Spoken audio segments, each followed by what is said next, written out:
इथे फक्त दागिने नाही तर पिढ्यानपिढ्यांचा विश्वास मिळतो. परंपरेची झळाळी आणि विश्वासाची खात्री. कैलास अडगावकर ज्वेलर्स, दत्त मंदिर बस स्टॉप, नाशिक रोड.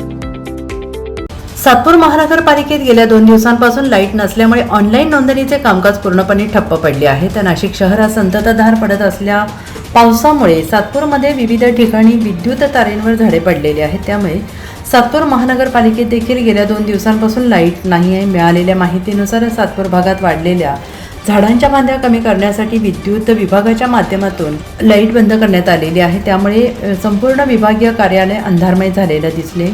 शिवाय लाईट नसल्यामुळे टेलिफोन देखील बंद पडलेले आहेत. आपत्कालीन काळात कार्यालयाला संपर्क कसा करता येईल असा प्रश्न निर्माण झालेला आहे. तसेच जन्ममृत्यू नोंदणीचे काम देखील बंद पडलेले आहेत. नागरिकांमध्ये यामुळे नाराजीचा सूर पाहायला मिळतो आहे.